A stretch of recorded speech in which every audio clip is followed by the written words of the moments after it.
새벽 5시 40분, 안개 섞인 찬 공기 속을 한 대의 낡은 오토바이가 느릿하게 움직입니다. 한때는 건설 현장 소장이었지만 지금은 자식들 몰래 배달일을 하고 있습니다. 퇴직금은 모두 자녀들에게 나눠주었고 자신의 몫은 남지 않았습니다. 비 오는 저녁, 마지막 배달을 향해 달리던 그의 오토바이가 미끄러졌습니다. 병원에 누워있는 동안 그를 찾아온 것은 자녀들이 아닌 15년 전 그가 베푼 작은 온정이었습니다. 오늘의 주인공은 경기도 안산에 사는 65세 이만섭 씨입니다. 한때는 굴지의 건설회사에서 현장 소장까지 맡았던 분으로 수십 년간 새벽부터 밤까지 현장을 누비며 가족을 위해 묵묵히 일해왔습니다. 두 남매의 대학 등록금을 마련하느라 자신의 노후 준비는 뒷전이었습니다. 퇴직금 대부분을 자녀 결혼 자금과 주택 전세금 보탬으로 쓰고 나니 남은 건 고단한 몸과 낡은 오토바이 한 대뿐이었습니다. 퇴직 후 정기적인 수입이 없던 이 씨는 결국 동네 배달 일을 시작하게 됩니다. 자녀들에게는 말하지 않았습니다. 혹여 걱정할까봐, 아니 어쩌면 자존심이 허락하지 않았을지도 모릅니다. 허름한 점퍼에 장갑 하나 없이 핸들에 손을 얹고 새벽이면 빵집과 도시락 가게 앞에서 첫 주문을 기다렸습니다. 그렇게 하루하루를 살아가던 어느 날, 비 오는 저녁 젖은 도로 위에서 일어난 사고는 그의 삶을 송두리째 바꿔놓습니다. 오늘은 퇴직 후 가족들에게조차 숨겨야 했던 고된 생계의 현실과 그 끝에서 돌아선 자녀들과 마주하게 된 아버지의 이야기를 들려드리겠습니다. 경기도 안산의 한 아파트 단지. 새벽 5시 40분. 안개 섞인 찬 공기 속을 한 대의 낡은 오토바이가 느릿하게 움직입니다. 출근 차량도 드문 시간 붉은 브레이크 등만이 미약한 온기를 남긴 채 사라지고 그 뒤로 한 남자가 조용히 배달 가방을 오토바이 뒷좌석에 고정합니다. 그는 올해 65, 이름은 이만섭입니다. 지난해까지 건설 현장의 안전관리자였던 그는 회사 구조조정으로 조기 퇴직을 했습니다. 처음엔 자녀들에게 말을 꺼낼까 고민도 했지만 결국 아무 말 없이 퇴직금을 자녀들 몫으로 나눠주었습니다. 큰아들에겐 전세자금 일부를, 딸에겐 육아휴직 중 생활비를. 자신의 몫은 남지 않았습니다. 한 달, 두 달. 연금으로는 도무지 생활이 되지 않았습니다. 그는 결국 배달 일을 선택했습니다. 시급 계산 없이 일한 만큼 벌 수 있고 자신이 아직 일할 수 있다는 사실만으로도 감사하다 여겼습니다. 다만 자녀들에게는 이 사실을 숨겼습니다. 자존심이 남아 있었습니다. 그가 고른 교통수단은 퇴직 전 타던 오래된 125시 오토바이였습니다. 기어가 걸릴 때마다 딸깍 소리가 나고 엔진은 영하의 날씨에 몇 번씩 멈칫거렸지만 이만섭 씨는 불평 한마디 없이 시동을 다시 걸었습니다. 그날 아침 첫 배달은 단지 내 상가의 도시락 가게였습니다. 이동 103호, 아침죽 세트 2개. 주문 내용을 확인한 그는 포장지를 이중으로 감쌌습니다. 찬 기운 속에서 죽이 식지 않게 하려는 습관이었습니다. 엘리베이터를 기다리며 잠시 주머니 속 스마트폰을 꺼냈습니다. 알림창에는 딸이 보낸 단체 대화방 메시지가 떠 있었습니다. 아빠, 수빈이 이번 주말에 발레 발표회 있어요. 그는 미소를 지었습니다.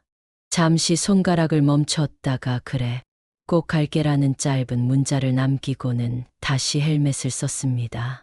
출입문 앞에 도시락을 조심히 내려놓고 초인종을 누른 후 그는 고개를 살짝 숙이며 인사를 남겼습니다.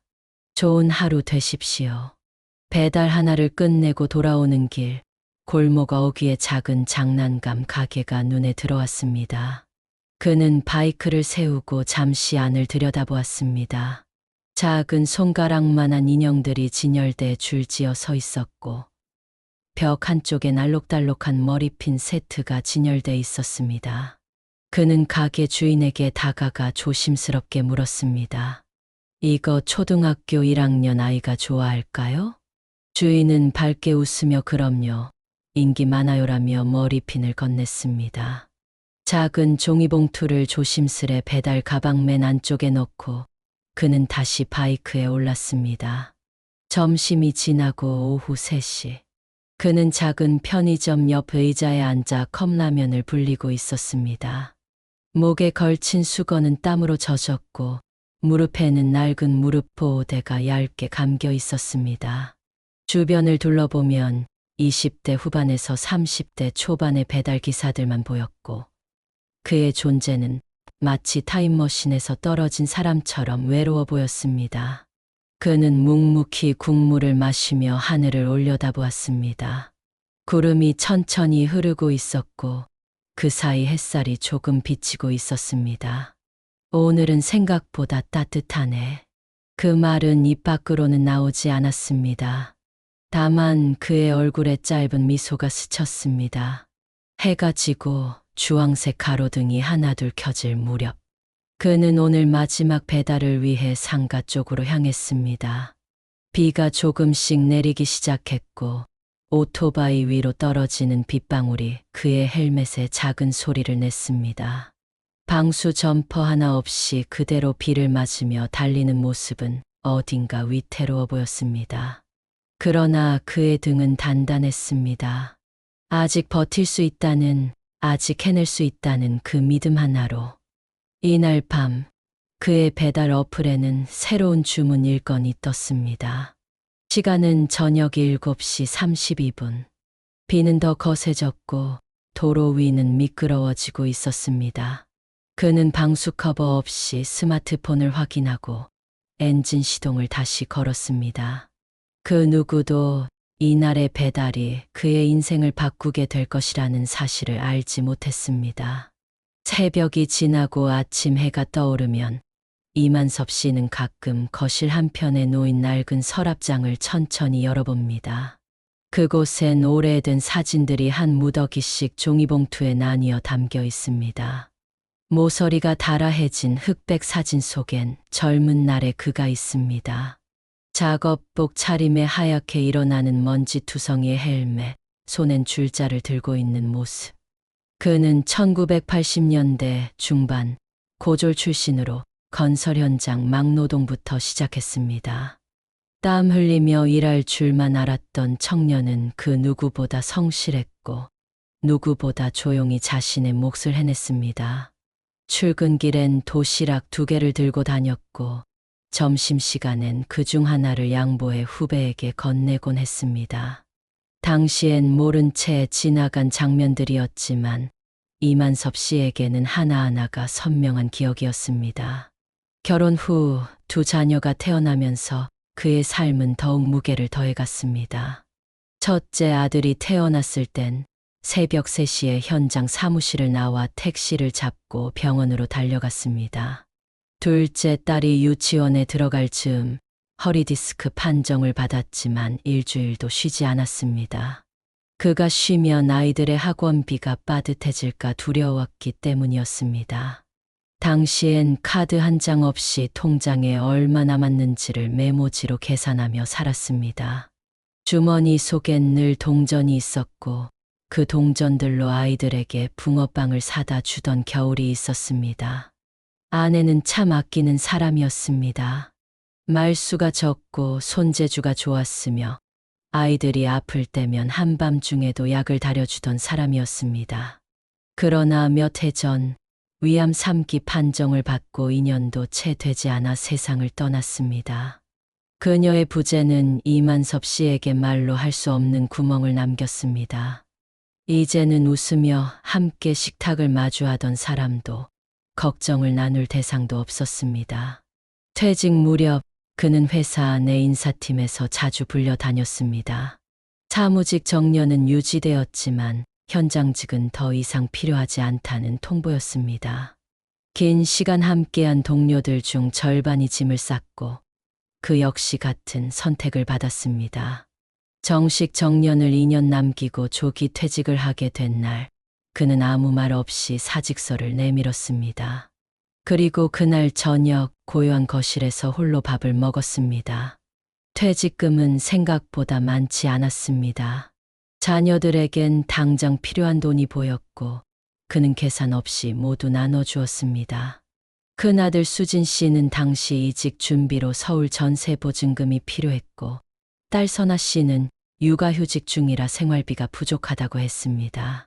이만섭 씨는 망설임 없이 도장을 찍었고 그 이후 본인 통장에는 몇십만 원만이 남았습니다.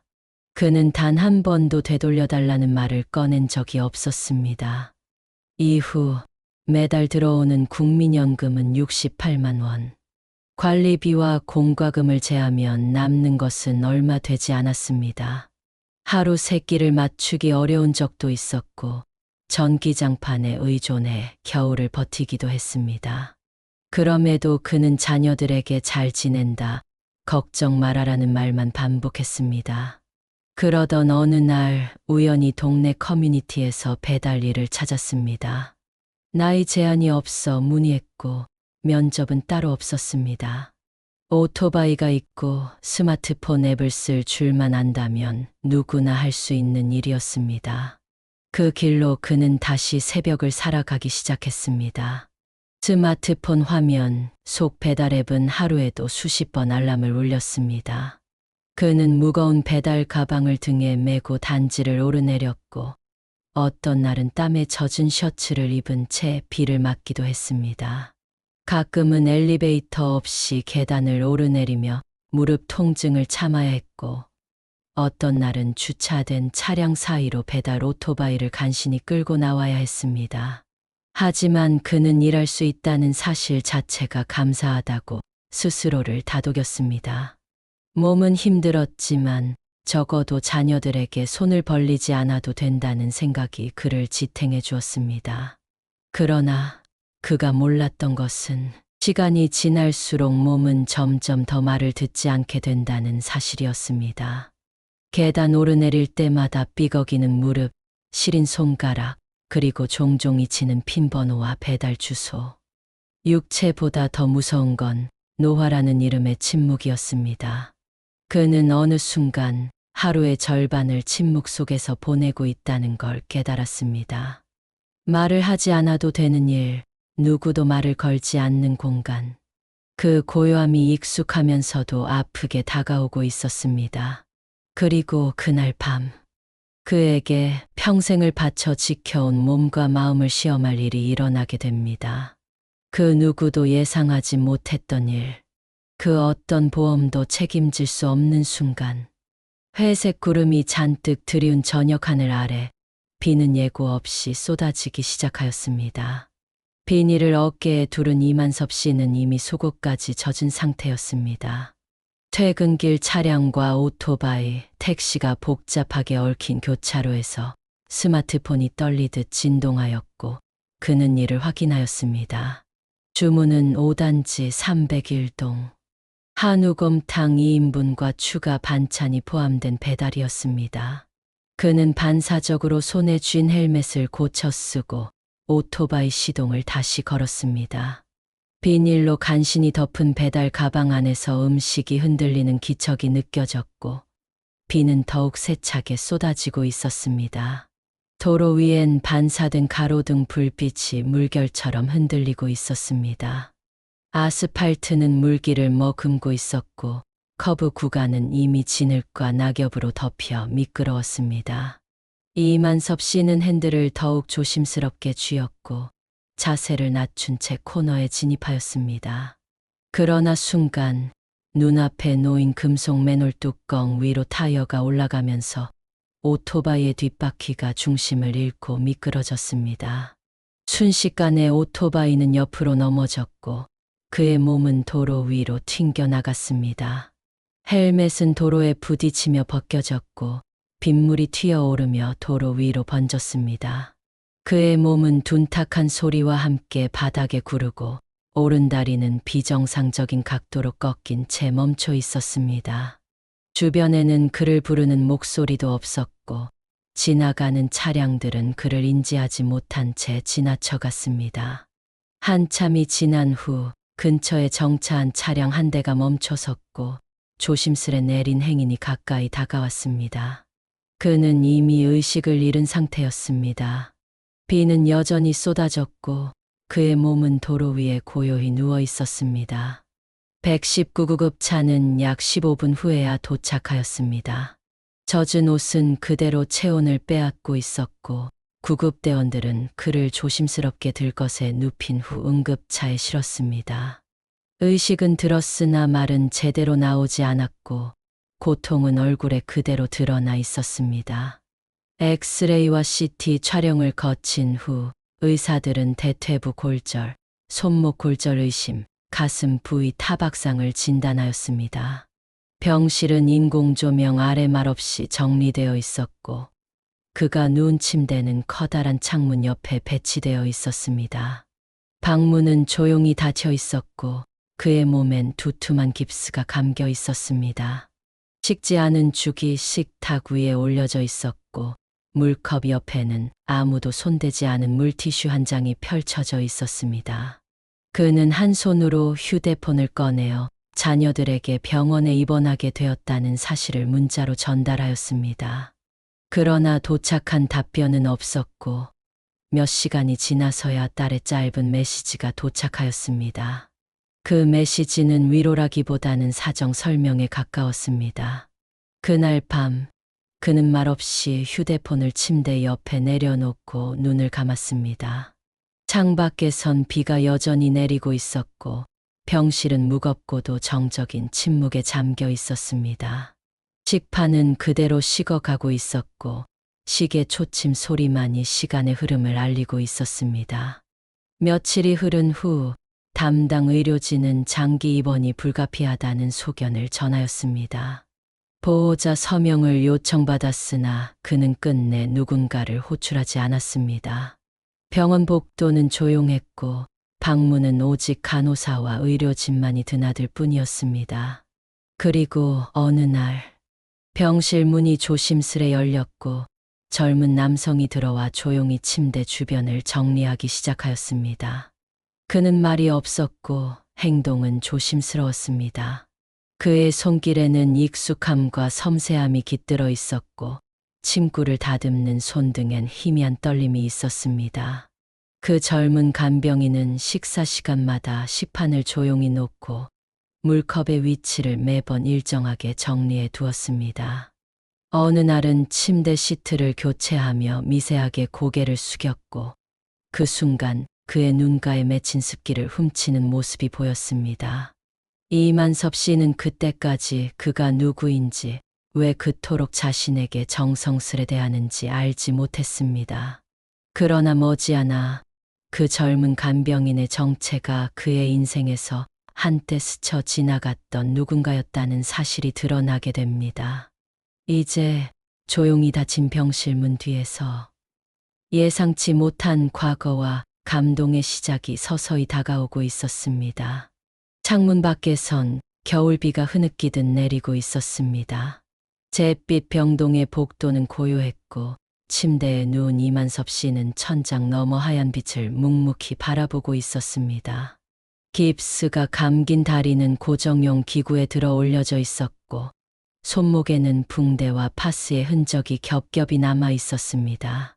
침묵과 통증만이 함께하는 시간 속에서 그는 하루에 단 몇 번의 움직임만 허락된 삶을 견디고 있었습니다. 시간은 무심히 흘렀고 병원에서의 나날은 무채색의 필름처럼 반복되고 있었습니다. 아침이면 병원식 죽이 식판에 담겨왔고 점심과 저녁은 간병인의 손에 의해 조용히 배달되었습니다. 간혹 간호사가 혈압을 재고 약을 전달하는 짧은 순간 외엔 아무도 그의 이름을 부르지 않았습니다. 휴대폰은 여전히 머리맡에 놓여 있었고 화면엔 며칠째 자녀들과의 연락 기록만이 남아 있었습니다. 문자 한 줄, 전화 한 통 없는 고요함은 그를 더 깊은 침묵 속으로 이끌었습니다.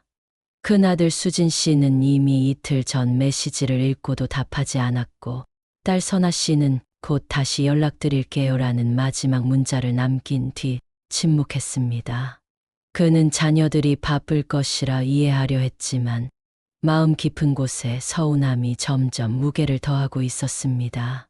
자신이 아프다는 사실보다 그 사실에 아무도 반응하지 않는 현실이 더 고통스러웠습니다. 누군가 병문안을 올지도 모른다는 희망은 시간이 지날수록 옅어졌고 점점 기대는 후회로 변해갔습니다. 하루는 병실 복도에서 누군가의 발걸음 소리가 다가왔습니다. 문이 열리진 않았고 지나가는 목소리만 스쳐갔습니다. 그 순간 그는 무의식 중에 이불을 곱게 펴며 누군가를 맞을 준비를 했습니다. 그러나 아무도 문을 열지 않았고 이내 복도의 발소리는 멀어졌습니다. 그는 천천히 고개를 돌려 창밖을 바라보았습니다. 건너편 아파트 단지의 불빛이 하나둘 켜지는 저녁, 누군가의 식사 소리, 가족의 웃음소리가 들릴 듯 말 듯 맴돌았습니다. 그 풍경은 한때 그의 것이었지만 지금은 손이 닿지 않는 먼 기억이 되어 있었습니다. 시간이 지나고 병원 측은 보호자 연락이 되지 않는 점에 대해 조심스럽게 언급하였습니다. 긴 입원 치료가 필요하다는 진단에도 보호자 서명란은 공란으로 남아 있었습니다. 이만섭 씨는 직접 처리하겠다는 짧은 대답만 남기고 고개를 끄덕였습니다. 의료진과 사회복지사는 보호자와의 면담을 권유했지만 그는 무표정한 얼굴로 거절하였습니다. 그 순간 그의 표정은 담담했지만 침대 밑으로 내려온 오른손은 조용히 이불을 움켜쥐고 있었습니다. 그 손끝엔 무언가를 참는 인내가 오래도록 머물러 있었습니다. 어느 날 오후 병원 라운지에서는 어린아이의 웃음소리가 들려왔습니다. 유리창 너머에서 외출 나온 다른 환자 가족이 함께 간식을 먹으며 웃고 있었습니다. 그 모습을 바라보던 그는 한참 동안 시선을 돌리지 않았습니다. 잠시 후 그는 천천히 몸을 일으켜 세웠습니다. 깁스에 의지한 채 병원 복도를 걸었고 의자 하나에 앉아 숨을 고르며 자신의 무릎 위에 손을 모았습니다. 그리고 조용히 자신의 신발을 바라보았습니다. 뒷굽이 달아있는 운동화. 그 신발은 비 오는 날에도 더운 여름날에도 그와 함께 골목을 누볐던 유일한 친구였습니다. 그날 저녁 간병인이 식사를 들고 들어왔습니다. 그는 말없이 침대를 정돈하고 수저를 놓으며 이불 끝을 다정히 잡아당겼습니다. 간병인의 행동 하나하나에 정성스러움이 배어 있었고 이만섭 씨는 천천히 눈을 감은 채 고개를 끄덕였습니다. 그날 밤 병실 안은 어두웠고 모니터의 불빛만이 희미하게 빛나고 있었습니다. 깊은 밤의 정적 속에서 침대에 누운 그는 자신이 자녀들에게 어떤 존재로 남아있는지를 되짚어 보았습니다.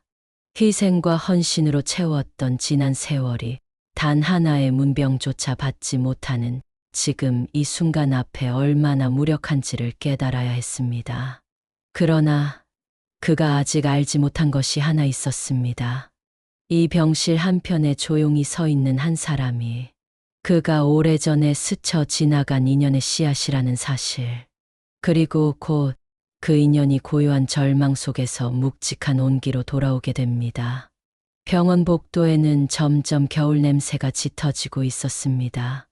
크리스마스를 앞두고 병원 로비에는 조명이 달렸고 작은 트리 장식이 설치되어 있었습니다. 그러나 병실 안은 여전히 차가운 공기와 고요한 침묵이 지배하고 있었습니다. 이만섭 씨는 여느 때처럼 이불 속에서 천장을 바라보며 하루를 보내고 있었습니다. 그의 병실에 배정된 간병인은 비교적 젊은 남성이었습니다. 검은 모자를 늘 눌러쓰고 말수가 적으며 식사와 침상 정리를 조용히 처리하였습니다. 이만섭 씨는 그를 눈여겨본 적 없었고 단순히 업무에 충실한 간병인이라 여겼습니다. 그러나 어느 날부터인가 간병인의 행동은 조금 달라졌습니다. 밤마다 병실을 정리할 때 이불을 덮는 손길이 유난히 느릿하고 조심스러웠습니다. 식사를 챙길 때마다 물컵의 위치를 꼭 같은 방향으로 맞추었고 수저의 각도마저 일관되었습니다. 그 섬세한 행동은 단순한 직무 그 이상이었습니다. 이만섭 씨는 무심히 시선을 내리며 간병인의 손등에 흐릿한 상처 자국이 남아있는 것을 보았습니다. 누군가의 흔적처럼 그 손등 위에 남은 흉터는 과거의 고단함을 암시하는 듯 보였습니다. 하루는 간병인이 늦은 밤 침상을 정리하던 중 잠시 손을 멈추고 창밖을 바라보았습니다. 그 눈빛은 먼 기억을 더듬는 듯 멈춰 있었고 입술은 미세하게 떨리고 있었습니다. 그는 아무 말 없이 뒤돌아서려 했지만 결국 침대 옆에 그대로 선 채 발끝을 모은 채 숨을 삼켰습니다. 이만섭 씨는 눈을 감은 채 그 기척을 느끼고 있었고 말은 없었지만 온기가 방 안을 가득 채우고 있었습니다. 다음 날 아침 간병인은 평소보다 이른 시간에 병실을 찾았습니다. 그리고 평소처럼 조용히 이불을 정리하고 식사를 준비하던 중 잠시 손을 멈추었습니다. 그는 천천히 고개를 숙여 침대 쪽으로 다가섰고 이만섭 씨의 시선이 그를 향해 조용히 머물렀습니다. 그는 입을 떼었습니다. 하지만 대화는 아니었습니다. 말 대신 이마를 숙인 채 잠시 숨을 고르더니 깊은 눈빛으로 이만섭 씨를 바라보았습니다. 그 시선은 낯설지 않았습니다. 몇 초간의 정적이 흘렀고 간병인의 눈가에는 맺힌 눈물이 반짝이고 있었습니다. 그제서야 이만섭 씨는 아주 오래전 기억의 파편 하나를 떠올렸습니다. 15살쯤 되어 보였던 한 소년. 지하철 출입문 앞에 웅크리고 앉아 있던 아이.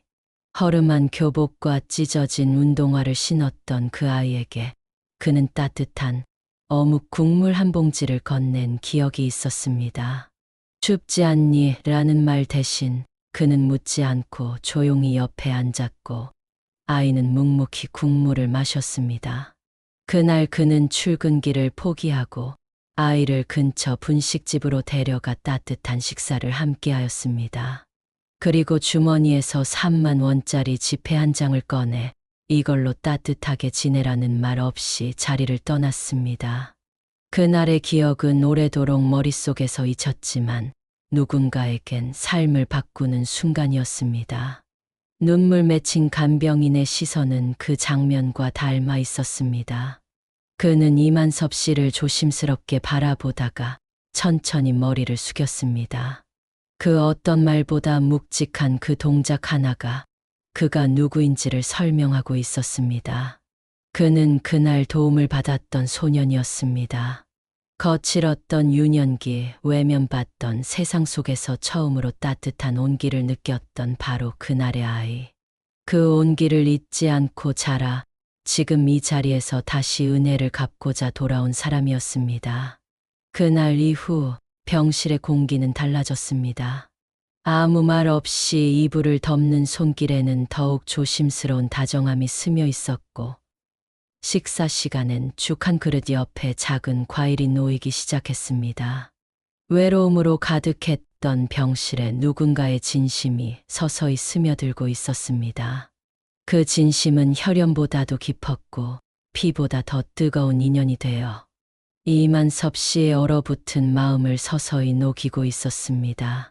겨울의 끝자락 병실 창문 너머로 흐릿한 햇살이 내려앉고 있었습니다.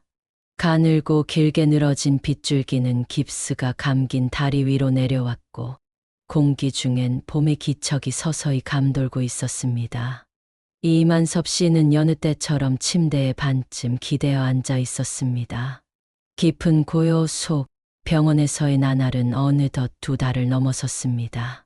간병인은 여전히 말없이 병실을 드나들며 식사를 챙기고 침상을 정돈하였습니다. 그의 손길에는 여전히 첫날과 같은 섬세함이 담겨 있었고 이제는 서로의 말 없는 눈인사만으로도 하루가 시작되고 끝나곤 하였습니다.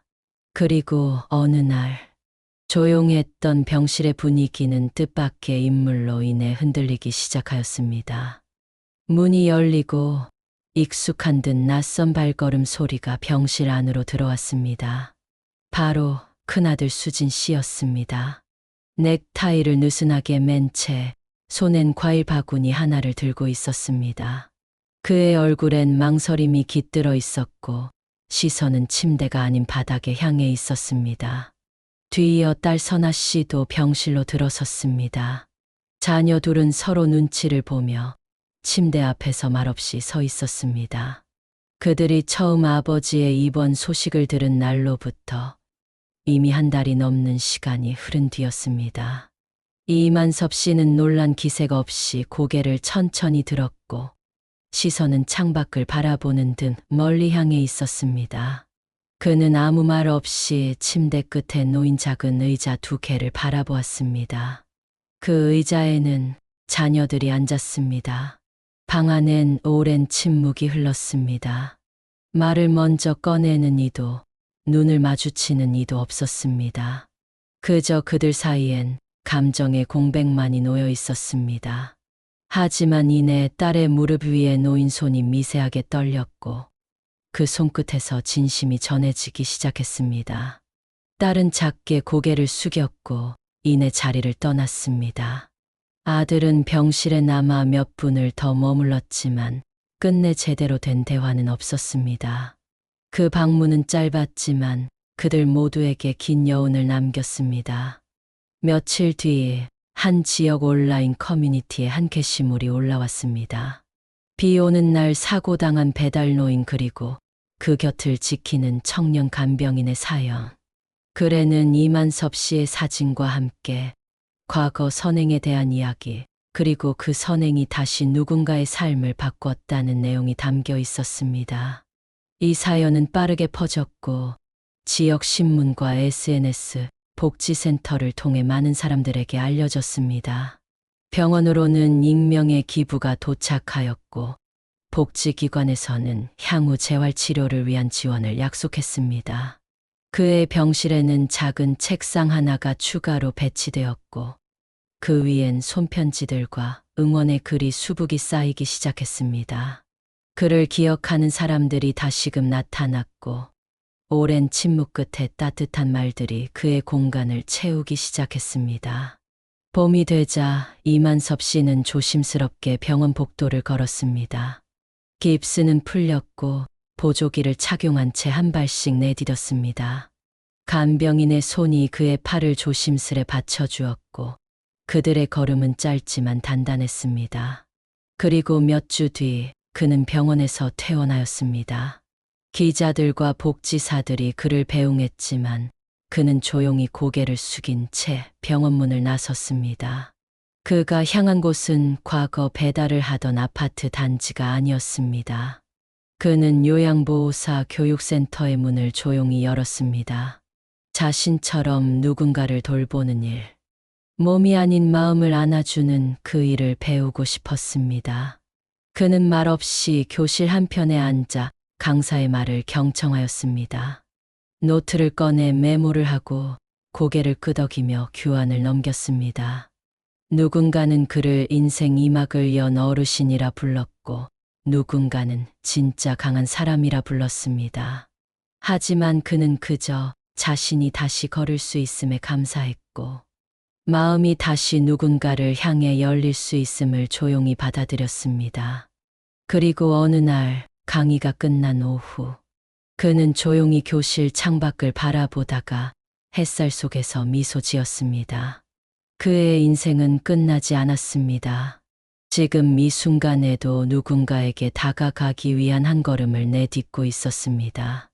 이 이야기가 마음에 닿으셨다면 또 다른 누군가에게 위로가 닿을 수 있도록 좋아요와 구독으로 함께 해주시길 바랍니다. 작은 따뜻함이 더 많은 이들의 삶에 닿기를 바랍니다.